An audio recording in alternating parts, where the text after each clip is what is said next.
قرآن مجید کو کمپائل کرنا حضرت امیر المومنین ابو بکر صدیق رضی اللہ تعالیٰ عنہ کا ایک عظیم الشان کارنامہ ہے۔ پہلے ذرا جمع قرآن کا، یہ قرآن پاک کو جو کمپائل کیا گیا اس کا پس منظر بتاتا ہوں۔ یاد رہے کہ جنگ یمامہ یہ ایک ایسی جنگ تھی جو مسیلمہ کذاب کے خلاف ہوئی، جس نے معاذ اللہ اپنی نبوت کا دعویٰ کیا، مرتد ہو گیا تھا، اور اس جنگ میں مسلمانوں کو زبردست فتح بھی نصیب ہوئی، مگر ایک غم بھی ساتھ ملا کہ ایک بڑی تعداد میں صحابہ کرام دنیا سے پردہ فرما گئے، شہید ہوئے، اور اس میں ایک اچھی خاصی تعداد حفاظ قرآن کی تھی۔ اب جب اتنے سارے حافظ قرآن دنیا سے چلے گئے تو حضرت عمر فاروق رضی اللہ تعالیٰ عنہ نے اس بات کو ریئلائز کیا، آپ نے فیل کیا کہ کہیں ایسا نہ ہو کہ حفاظ قرآن کی اگر کثیر تعداد شہید ہو گئی تو قرآن کا کچھ حصہ کہیں ضائع نہ ہو جائے، کیونکہ اس زمانے میں قرآن پیپر پر نہیں تھا، اس زمانے میں قرآن کتابی صورت میں نہیں تھا، اس وقت تو قرآن سینوں میں محفوظ تھا، یا مختلف پرچوں پر، تو بکری کے شانوں پر یا لکڑی کے تختوں پر لکھا ہوا تھا،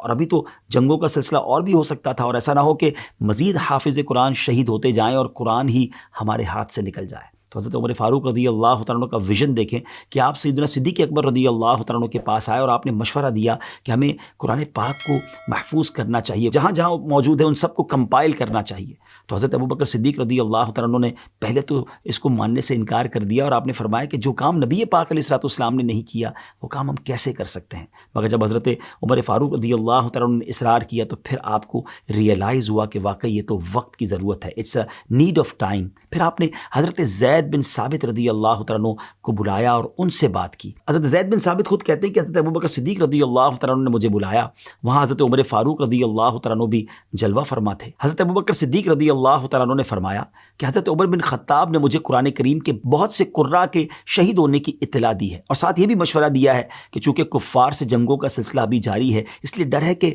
حفاظ قرآن کی اگر کثیر تعداد شہید ہو گئی تو قرآن کا کچھ حصہ کہیں ضائع نہ ہو جائے، لہٰذا قرآن مجید کو میں جمع کرنے کا حکم دوں۔ لہٰذا اے زید، آپ عقل مند نوجوان ہیں، ہمیں آپ میں کوئی عیب نظر نہیں آتا، اور آپ تو رسول کریم علیہ الصلوۃ والسلام کے پاس وحی لکھا کرتے تھے، اس لیے یہ عظیم کام آپ ہی کیجئے اور تمام قرآنی آیات کو مختلف جگہوں سے لے کر ایک جگہ جمع کر دیجئے۔ اس وجہ سے حضرت زید بن ثابت رضی اللہ تعالیٰ عنہ فرمایا کرتے تھے کہ اگر مجھے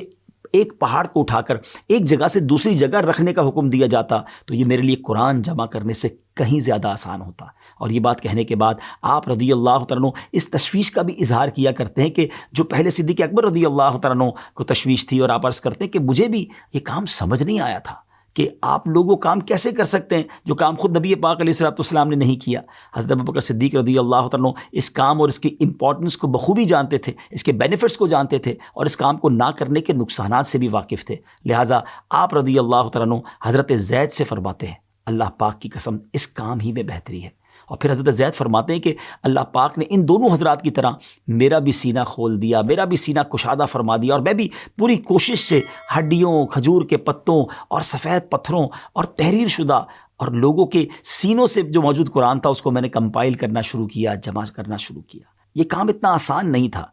اور ٹیکنالوجی کا دور بھی نہیں تھا کہ لوگوں نے اپنے پاس قرآن موبائل میں یا اپنے گیجٹس میں، اپنے ای میل یا گوگل ڈرائیو پہ سیو کیا ہوا ہو۔ اس وقت تو قرآن سینوں میں محفوظ تھا، یا مختلف پرچوں پر، تو بکری کے شانوں پر یا لکڑی کے تختوں پر لکھا ہوا تھا۔ بہرحال اس میں کوئی کیئرلیسنس بھی برتی نہیں جا سکتی تھی، کیونکہ پہلے چھاپ دیتے ہیں، بعد میں کریکشن کر لیں گے، نئے ایڈیشن میں کریکشن ہو جائے گی، ایسا نہیں تھا۔ یہ اللہ کے مقدس کتاب، مقدس کلام کی بات تھی۔ حضرت زید کی محنت سے یوں سارا قرآن مجید ایک جگہ جمع ہو گیا۔ اس کے بعد یہ جمع کیا ہوا قرآن حضرت ابوبکر صدیق رضی اللہ تعالیٰ عنہ کے پاس رہا، پھر حضرت عمر فاروق کے پاس رہا، اور پھر آپ کی لخت جگر پیاری شہزادی ام المومنین حضرت حفصہ رضی اللہ تعالیٰ عنہا کے پاس رہا۔ حضرت مولا علی کرم اللہ تعالیٰ وجہ الکریم کا فرمان عالی شان ہے،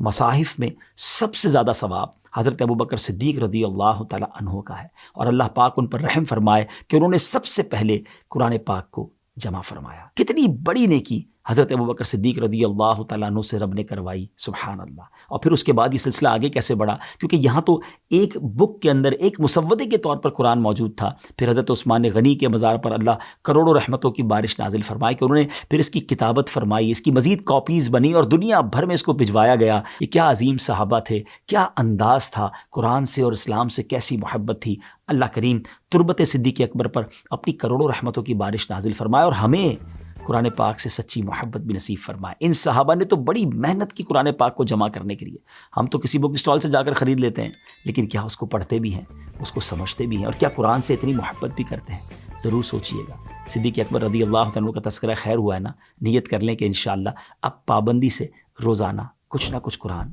پڑھتے رہیں گے۔